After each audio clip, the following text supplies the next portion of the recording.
یو استاد په کلاس روم کې आवाज ولګولو چې ای ماشومانو اختر د پاره چا شاپینګ کړی چا جامې پیزار اخیستې لاس اوچت کړئ. ټولو ماشومانو لاس اوچت کو چې مونږ اختر د پاره شاپینګ کړی جامې پیزار م اخیستې. یو ماشومه یوه جنۍ پکې داسې وه چې هغې لاس اوچت نه کو. استاد ترې تپوس کوي چې تا ولې لاس اوچت نه کو؟ ماشومه ورته وایي چې مونږ خو اختر د پاره نه جامې اخیستې و نه پیزار اخیستې دي، شاپینګ هم نه دی کړی. استاد ورته وایي ولې؟ نو دا ماشومه ورته وایي چې مونږ ته مور ویلې چې مونږ به اختر د پاره کپړې پیزار وغیره هله اخلو چې یو څوک مونږ ته د سرسایې روپۍ راکړي. واورئ په دې خبره کې انتهایي درد پروت دی. که مونږ تاسو کې لږ هم احساس وي نو دا خبره زمونږ او ستاسو دپاره ډېره لویه او درنه خبره ده.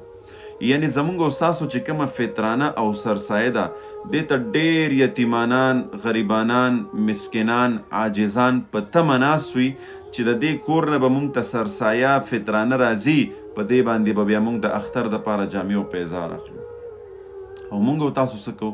مونږ او تاسو دا په ځان باندې فرض کړې ده چې مونږ به د اختر په ورځ جومات ته ځو، د اختر مونځ ته به ځو. هلته کې به زمونږ ټول کلیواله د ملا صاحب دپاره به څادر ګرځئ، ټول کلیواله زمونږ عزیز تربور به د ملا صاحب دپاره سرسایه په څادر کې اچوي. نو د هغې سره د برابروالي دپاره او د دې ښودلو دپاره چې زه خو ملا صاحب ته سرسایه اچوم، زه به هم د خپله سرسایه د اختر په ورځ د اختر لمونځ نه مخکې د ملا صاحب په څادر کې اچوم. دا مونږ او تاسو په ځان باندې فرض کړې ده. حالن کې نه دا دین وایي نه شریعت وایي نه کوم کتاب وایي چې ته به خامخا د خپله سرسایه ملا صاحب ته په څادر کې اچوي. لکه بعضې ملایان د علماو ډېر لوی مقام دی، خو هر فیلډ کې کرف لوک شته دی، کرف خلک شته دی، پکې په ملایانو کې هم شته دی.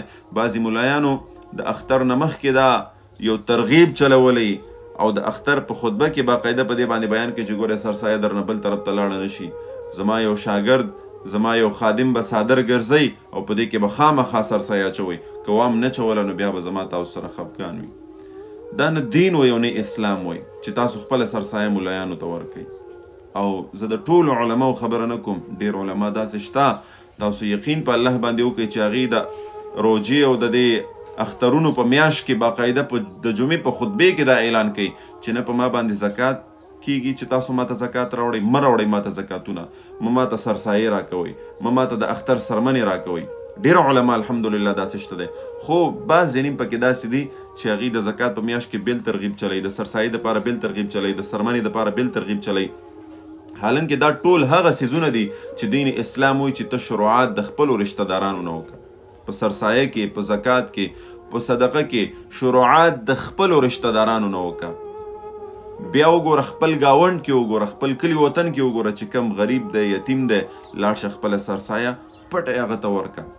خبره وایم چې دا زما زکات او زما سرسایه ده، زکات راغې پټې ورته ورکړه. دا بهترین عند الله مقبول طریقې چې دی هغه دغه دي. دا نه دی چې ته لاړ شه د کلي وطن او د ځان ښودنې دپاره ته لاړ شه ملا صاحب ته زکات ورکړه، ملا صاحب ته فطرانه ورکړه، سرسایه ورکړه. قسم په الله ډېر ګاونډیان زموږ او ستاسو داسې دي چې هغه په دې تمه دي چې د دې کور نه به ماته زکات راځي، د دې کور نه به ماته فطرانه سرسایه راځي، په هغې باندې به بیا زه د خپلو بچو اختر برابروم. نو لحاظه اختر را روان دی، 3-4 ورځې پاتې دي. تاسو ټولو ته زما دا خواست دی چې خپلې سرسایې د هغې حساب ولګوئ او لاړ شئ د اوس نه غریبانانو یتیمانانو ته ورکوئ چې هغوی پې خپل اختر جوړ کړي. قسم دی چې داسې سکون به تا ته الله، سکون قلبي د زړه داسې سکون به تا ته الله در نصیب کړي چې د هغې به څه انتها نه وي. او عند الله مقبول طریقه هم دغه ده.